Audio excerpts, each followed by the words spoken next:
Dalam hadis yang lain banyak sekali dah menyebutkan tentang keutamaan kita memberikan petunjuk, mengajarkan orang dan segala macam. Kalau ini ganjarannya besar, berarti semua ini harus kita lakukan semata-mata karena Allah. Jangan mengharapkan sesuatu dari manusia. Karena orang yang menuntut ilmu dan mengajarkan ilmu itu terhindar dari laknat Allah. Ini sudah keutamaan. Makanya Al-Imam Ibnu Qayyim menyebutkan tentang keutamaan ilmu itu lebih dari 100 keutamaan.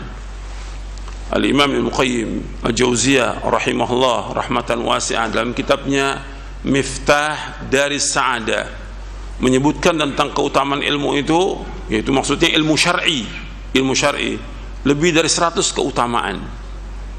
Lebih dari 100 keutamaan. Ini besar ganjarannya.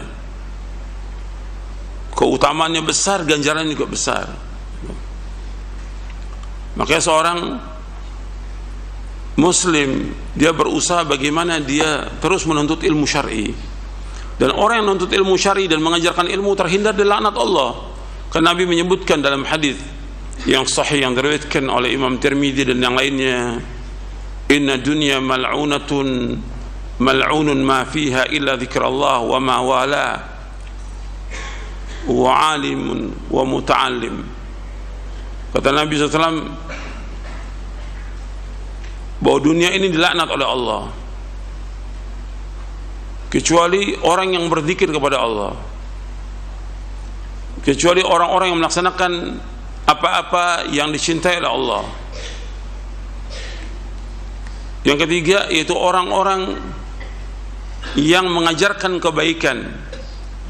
Yang keempat orang yang belajar. Artinya Nabi menyebutkan sallallahu alaihi wasallam bahwa dunia ini dilaknat. Inna dunya mal'unatun mal'un ma fiha illa dzikrullah wa ma wala wa alimun wa muta'allim. Dunia ini dilaknat oleh Allah Taala kecuali 4 yang dilaknat, yaitu orang yang berzikir, selalu berzikir kepada Allah yang sesuai dengan sunnah. Yang kedua orang melaksanakan apa yang dicintai oleh Allah. Yang ketiga yaitu orang yang mengajarkan kebaikan. Yang keempat yaitu orang yang belajar. Artinya orang belajar yang dia belajar untuk mencari keselamatan, belajar dengan ikhlas karena Allah. Kemudian juga dalam hadis yang lain Nabi menyebutkan bahwa orang yang mengajarkan ilmu syar'i itu akan dimohonkan ampun oleh semua yang ada di alam semesta ini, sampai ikan-ikan di lautan.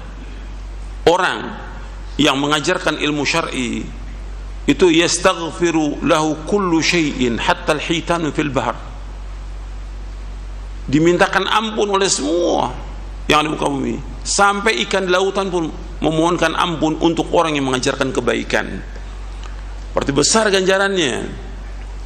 Kalau ini demikian besar ganjarannya, maka kewajiban dia dalam dia mendakwahkan semuanya harus apa? Ikhlas karena Allah.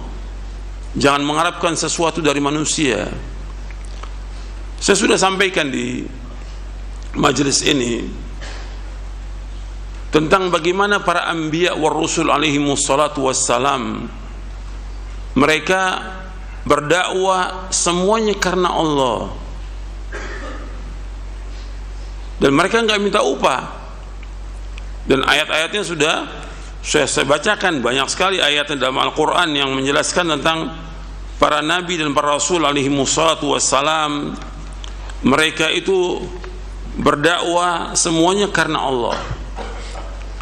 Allah Ta'ala ketika menyebutkan tentang para anbiya wa rusul alaihi wassalatu wassalam, disuruh Nabi Muhammad SAW untuk mengikuti jejak mereka. Di dalam surah Al-An'am di ayat 90, ulaika alladzina hadallah fabihudahu muqtadi qul la as'alukum alaihi ajra in huwa illa dzikra lil alamin. Mereka adalah orang-orang yang mendapatkan petunjuk dari Allah, maka dengan petunjuk mereka itulah kalian mencontoh. Artinya disuruh Nabi Muhammad mencontoh petunjuknya para anbiya war rusul alaihi wassalatu wassalam. Di antaranya apa? Qul la as'alukum alaihi ajra in huwa illa dzikral alamin. Katakanlah, aku tidak minta upah kepada kalian dari dakwahku, sesungguhnya ini merupakan peringatan bagi sekalian alam. Surah Al-An'am ayat 90. Begitu juga Allah berfirman dalam surah Hud di ayat 29, wa ya qaumi la as'alukum alaihi malan in ajriya illa 'ala Allah. Nabi Nuh berkata kepada kaumnya, wahai kaumku, aku enggak minta kepada kalian harta, sesungguhnya upahku atas Allah. Dan banyak lagi yang lain. Nanti antum lihat lagi dalam surah Asy-Syu'ara, berulang-ulang Allah sebutkan dalam surah Asy-Syu'ara di ayat 109, 127, 145, 164, 180. Nabi Nuh, Nabi Hud, Nabi Saleh, Nabi Lut, Nabi Syuaib alaihi wassalatu wassalam, mereka semua mengatakan, wa ma as'alukum alaihi min ajr in ajriya illa ala rabbil alamin. Aku enggak minta upah dari kalian, sesungguhnya upahku ditanggung oleh Allah Rabbul Alamin. Ayat-ayat ini banyak, saya akan nanti bacakan hadis-hadisnya, bahwa ini semua nabi, semua rasul alaihi wasallam mengatakan kepada umatnya, wa ma as'alukum alaihi min ajr in ajriya illa ala rabbil alamin. Aku enggak minta upah dari dakwahku ini, ganjaranku, upahku itu ditanggung oleh Allah Rabbul Alamin. Makanya para anbiya wa rasul alaihi wassalatu wassalam, mereka juga berusaha, mereka punya usaha, mereka ada yang dagang, ada yang pandai besi, ada yang tukang kayu, dan yang lainnya. Dan mereka makan dari jerih payah sendiri, tidak makan dari upah dalam berdakwah, tidak. Nabi Daud alaihi salatu wassalam sebagai raja, sebagai khalifah, sebagai nabi, kata Nabi Muhammad SAW, kana ya'kulu min amali yadi. Beliau makan dari usaha tangannya sendiri. Ini mulia. Ini ayat-ayat Al-Quran disebutkan oleh Allah. Apa cuma sekedar sebutan aja, atau kita ngambil pelajaran dari situ? Pasti ada pelajarannya, pasti ada fikihnya, agar para umat yang mengikuti jejak para nabi, agar mengikuti jejak mereka. Kan Allah menyebutkan di surah Al-An'am ayat 90, ulaika alladzina hadallahu fabihudahum muqtadi. Mereka lah orang yang dapat petunjuk dari Allah, maka kalian mengikuti petunjuknya mereka. Ini Al-Quran. Kalau sudah datang Quran, kewajiban kita sami'na wa ata'na, jangan dibantah. Saya bahas ini karena ada orang yang membantah, seorang doktor yang bantah. Yang saya bawa dalil Al-Quran gitu. Mestinya seorang muslim ketika mendengarkan dalil, bagaimana yang ada ucapannya sami'na wa ata'na.